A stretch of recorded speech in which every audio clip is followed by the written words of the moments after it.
How you doing? My name is Leslie Williams and I am in San Diego, California.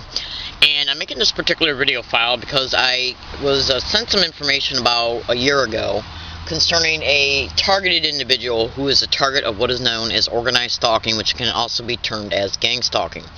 And this targeted individual, it was a woman, and this targeted individual sent me some information concerning a blog that she wrote concerning how she was being harassed as a result of being a target of organized stalking, and the technological resource that they have in their possession in reference to how they were using remote neural monitoring on her to harass her, okay, as a result of the gang stalking that has been perpetrated towards her and the sensitization methods that they classically conditioned her to experience neurally, mentally.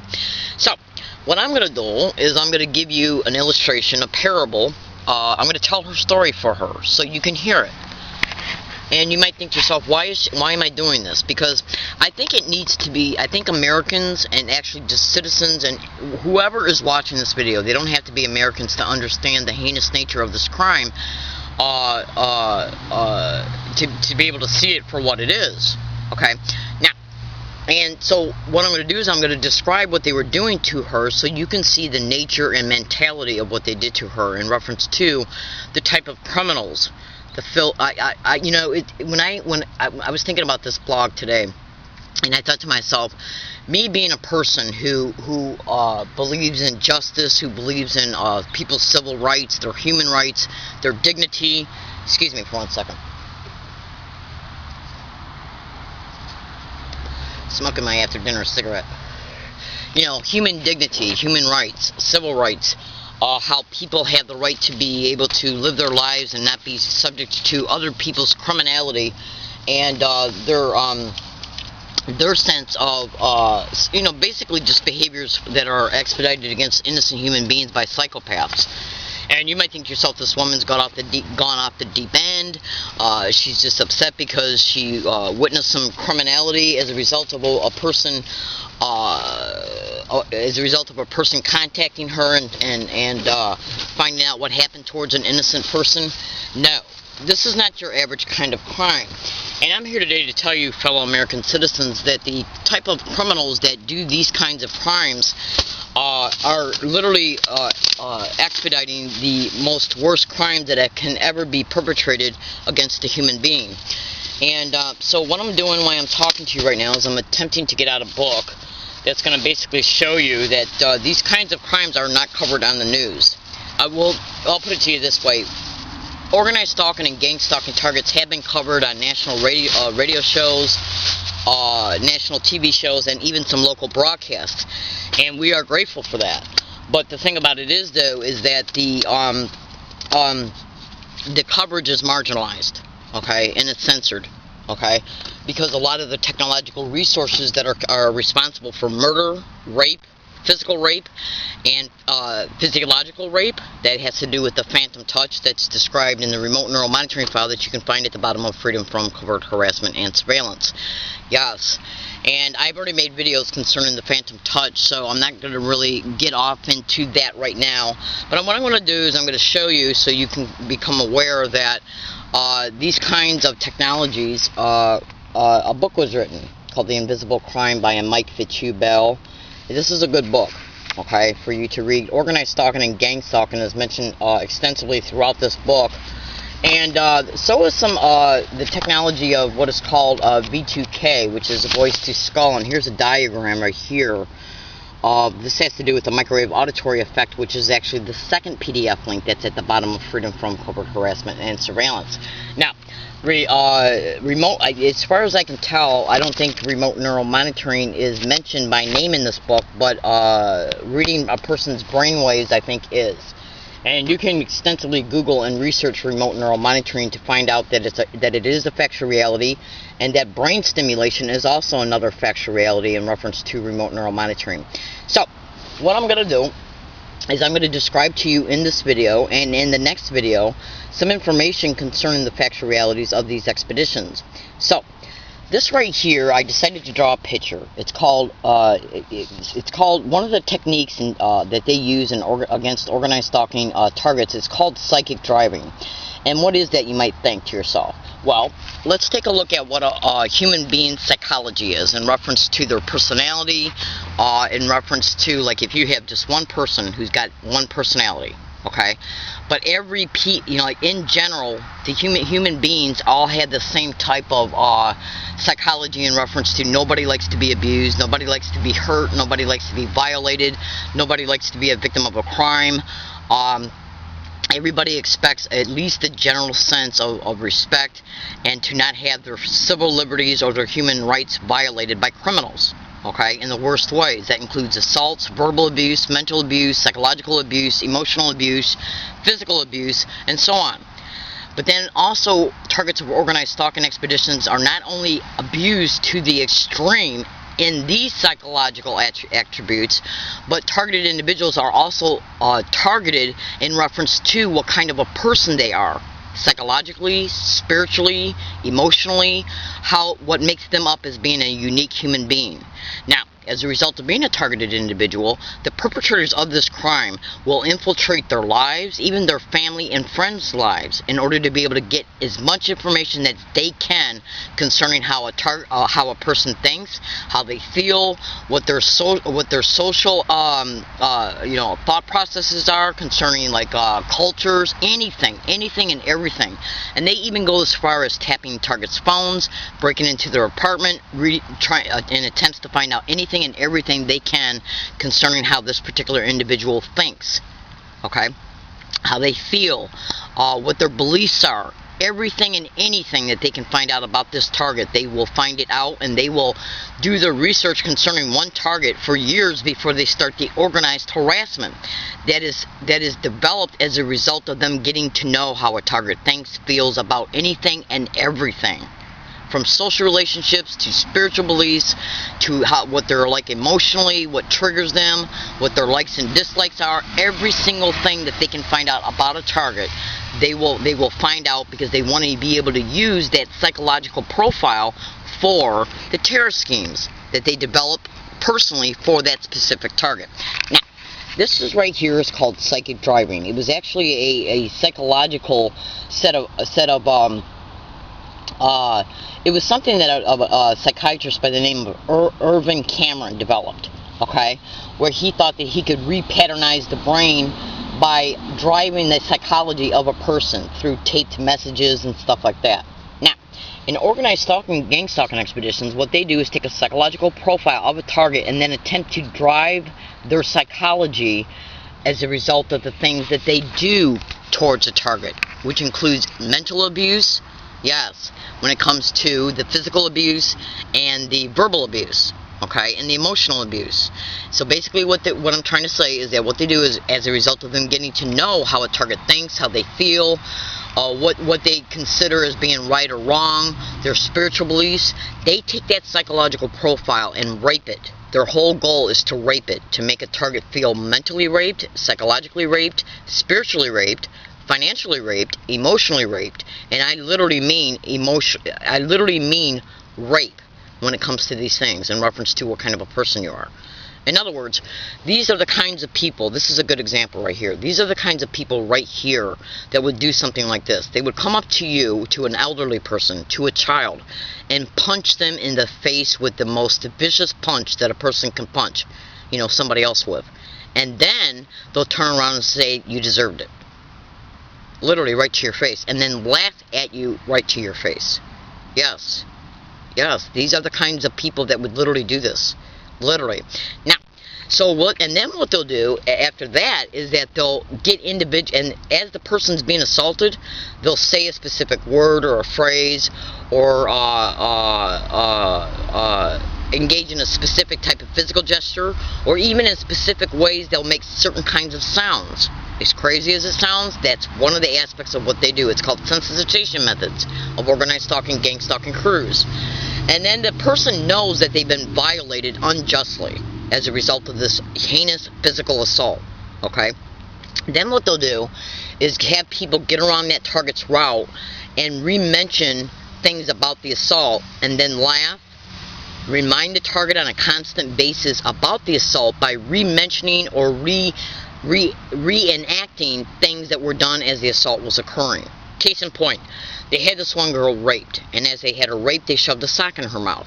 They then got along all of her routes every single day for months and months on end, everywhere she went, and threw socks along her path to remind her of the rape. And as they were doing that, they would laugh at her, taunt at her, remind her of it even verbally. Yes, okay? And I'm talking about a vicious rape, a vicious physical rape, and then get along her routes every single day, everywhere she went throughout the whole time duration of every place she went, and constantly reminding her about the rape. So she would remember it mentally and neurally, so every time she was reminded about it, the mind would go to a disassociated state. Because as she was being raped, her mind became disassociated. As a result of being reminded about the rape, the mind goes right back to that disorientated, disassociated state. And that's the purpose of it. The reason why they associated the socks to it, and the reason why they harassed her concerning it, was to bring her mind constantly back and forth, back and forth, back and forth, to consciousness, and then back and forth to disassociation. Yes, and this is where the extreme mental rape comes in at, and this extreme mental neural, it's psychic driving, where they're basically driving her to think about, driving her psychology. Okay, she's a good woman. She's the kind of person that would never hurt anybody. She's a person that firmly and strongly believes in social justice. She gets raped, and then she's taunted about it, harassed about it, on a non-stop basis every single day, because they're trying to steer, like you steer a steering wheel, which means driving. They're trying to drive her psychology about it. So she'll have mental and neural responses concerning the victimization, not only of the rape, but the taunting, okay, and everything that was associated with the harassment about the rape, because they're trying to psychologically drive her thinking and her emotional responses because of a traumatization that they're deliberately reminding her about. Okay? Now, when she starts to begin to try and develop her own defense mechanisms about being reminded about the rape, if you're being remotely neurally monitored, okay, what they'll do is see that she's deciding not to react to it mentally or neurally concerning how they're trying to remind her about it. Okay? And if they can see that through remote neural monitoring, what they'll do is place people around her, okay, to cough or say things that were mentioned as she was being raped to interrupt her from being able to apply normal, healthy responses to how they're reminding her about it. So no healthy new neural pathways can be formed to the memory. This is literally how vicious they are. Okay?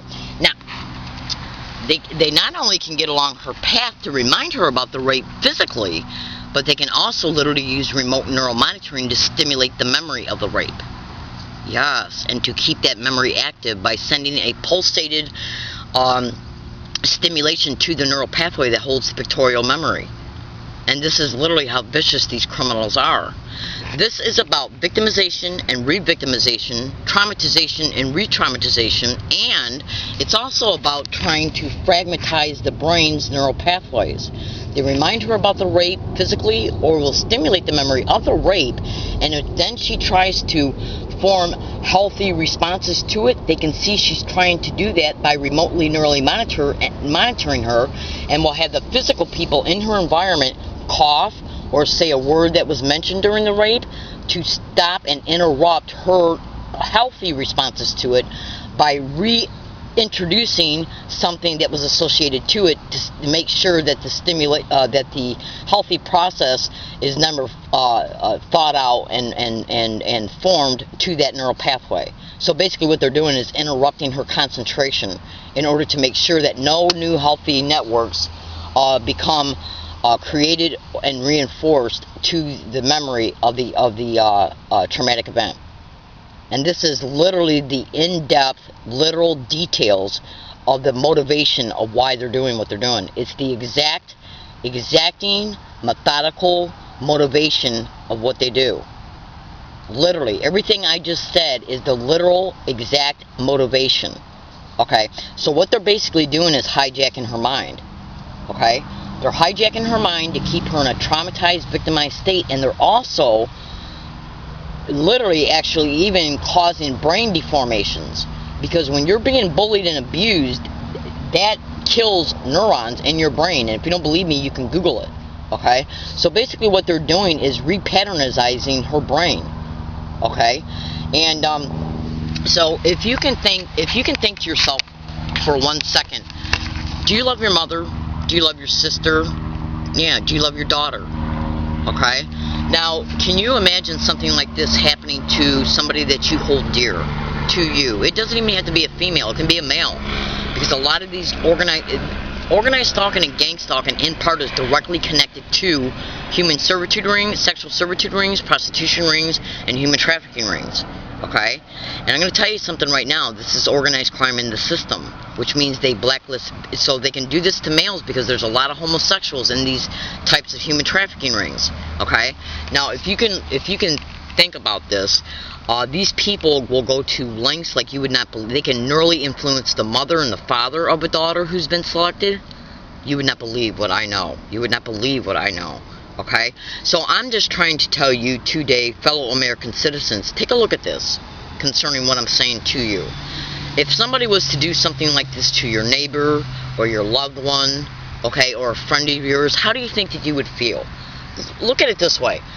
If you got a sister or a spouse or a daughter or a son and someone broke into your home, tied you up and put you in a chair, and then took your wife out of her bedroom and raped her in front of you, or if they did that to your daughter, and you could not do one thing, not one thing, to help that loved one from being raped and being raped in front of your eyes, how do you think that you would feel? You would want to probably more than likely kill that person. Am I not true? Is that, come on, that's an honest statement, you know it. I'm not implying that that's what I want to do at all. I'm not violent in any way, shape, or form.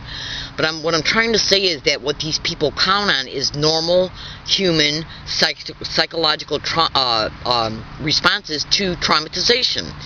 They deliberately and intentionally had this girl raped so they could remind her about it to keep her in a traumatized effect concerning it. And these are the heinous natures of gang stalking. And then they had the audacity to identify and mark the neural pathway that holds the memory and can stimulate it to bring it back into the consciousness to be re-experienced by the handlers of remote neural monitoring that are connected to the organized stalking expedition that had her raped. On top of using what is known as the community notification to notify the community at large to get her along all of her routes and throw socks along her route to remind her about it. Okay? Yeah. This is the victimization, just one small section of the victimization of organized stalking and gang stalking. And the police protect every single bit of it, along with the district attorney's office, and it highly appears now the city attorney's office. Well, I wouldn't say highly appears now because I'm not talking about me. But what I'm talking about, so if you can think about this happening to you or one of your loved ones, and then this girl going to a university or a public library and having public library management, employees, security, and people coming in acting as patrons deliberately and intentionally with complete malice of forethought and criminal intent, doing these things to remind her about the rape. Then she goes into a business, leaves the library and goes into a business. Same thing happens to her there. She then goes to the university the next day, and same thing happens to her there. I'm talking about crafted harassment, crafted stimulation of a traumatization, and the deliberate and intentional crafted campaign to make sure she never forms healthy neural pathways in reference to even being reminded about it. Because they, as a result of the monitoring, they know what she's thinking. And if they monitor and see her thinking thoughts to herself like, I'm not going to think about this right now. They're trying to get me to think about this right now. I'm not going to do it. She's saying to herself, I see these people for what they are, and I'm just going to let it go and ignore it. They don't allow her to do that because as she's processing those thoughts, they'll say something or engage in a specific sound that was also part of the traumatization that will automatically bring her right back to the traumatization in her mind. It's called classically conditioning and reinforcing a neural pathway that has associations to it. Do you know how, like, when you hear your favorite song and you're brought back right to the memory of maybe something concerning how that song held a memory to a special event or a loved one? That's exactly what I'm talking about. Stimulation to stimulate a memory and to keep it stimulated and and kept in the conscious forefront of the person's mind, and never letting them form any new neural pathways to it in order to be able to let it go so the traumatized effect doesn't keep having to be re-experienced.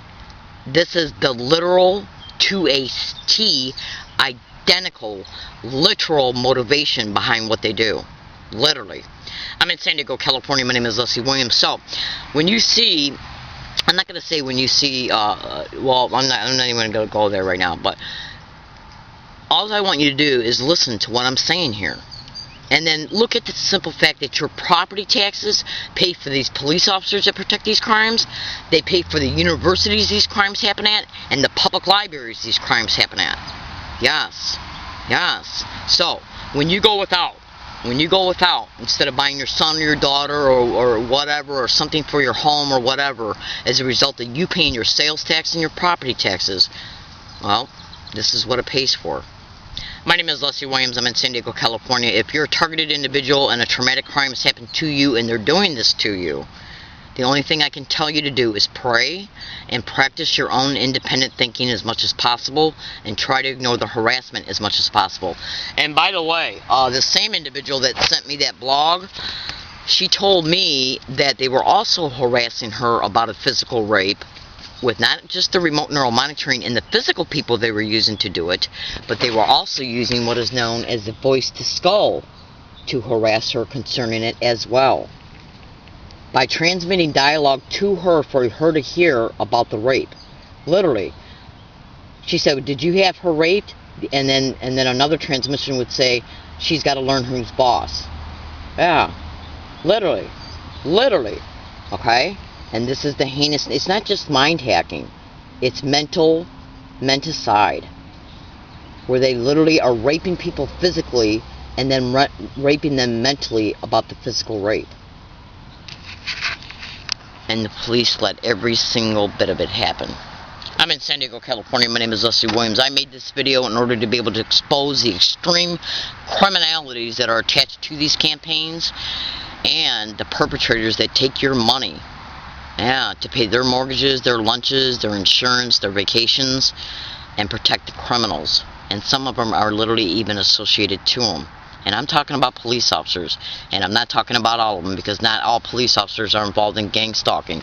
Even the Hemet Police Gang Squad in Riverside County was gang stalked.